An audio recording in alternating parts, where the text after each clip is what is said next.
Thyroid medication does absolutely nothing for your thyroid. See, when your doctor says, I'm going to put you on thyroid medication, what they're telling you is that you're going on hormone replacement therapy. See, Synthroid and levothyroxine do absolutely nothing to help support thyroid function. The only thing that these medications do is give you more synthetic T4 hormone. See, T4 is the main hormone that is secreted by your thyroid. But why are you still suffering with symptoms even though you're on thyroid hormone replacement therapy? Well, the number one cause of hypothyroidism in our country is Hashimoto's disease. And this means that you do not have a thyroid problem. You have an immune system that is attacking your thyroid. So if the immune system is the problem, and because the immune system is destroying your thyroid gland, meaning that it's not able to secrete enough hormones, what is just taking more hormones going to do to fix your immune system problem? See, the Hashimoto's markers, the thyroid antibodies, thyroid peroxidase antibody, antithyroid globulin antibody, these antibodies are very rarely checked in the medical model because there's absolutely nothing that they can do in order to help regulate or normalize the immune system function. See, we need to figure out what is triggering your immune system response. And this goes for every autoimmune condition across the board, Hashimoto's, rheumatoid arthritis, lupus, fibromyalgia, multiple sclerosis, Raynaud's disease. I mean, it goes on and on. But remember, with all of these conditions, regardless of the symptoms that you're dealing with, the immune system is the problem.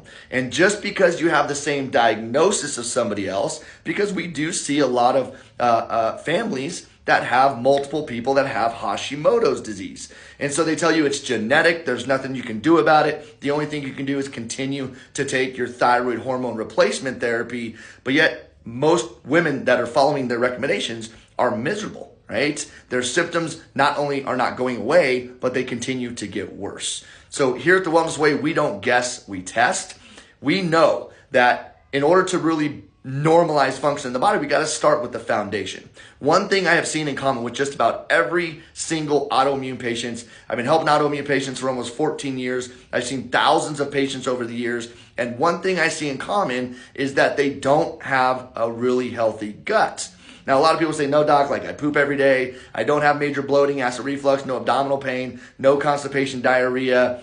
We have to understand that almost 80% of people that have infections in their gut, they don't have GI symptoms like IBS, but they have other inflammatory issues like autoimmune conditions, joint pain, body aches, brain fog, right? Chronic headaches, chronic sinus issues.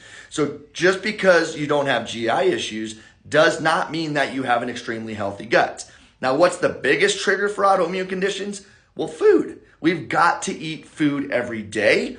Yes, it's important to know if you do have anaphylactic food allergies. Most people, by the time you're an adult, you know if you have these allergies that can become life-threatening. But one type of food allergy that is not tested in the medical world is an IgG delayed allergy response. Now, we have to understand that the IgG immunoglobulins, that portion of your immune system, makes up more than 70% of your overall immune response. So even though these foods will never kill you, they will continue to drive a chronic inflammatory response. So knowing what those foods are, temporarily removing them from your diet, we can massively reduce the inflammatory response and start to regulate that immune system a lot quicker. Now, are those the only two factors when it comes to regulating the immune system and arresting an autoimmune condition? No, I mean, sometimes it's environmental factors, sometimes it's mold exposure, heavy metals, sometimes people get viruses like the COVID virus, Epstein-Barr virus, cytomegalovirus, human papillomavirus. These are viruses that can trigger an autoimmune response as well. So my point is here, if you're dealing with hypothyroidism, whether your labs are normal, whether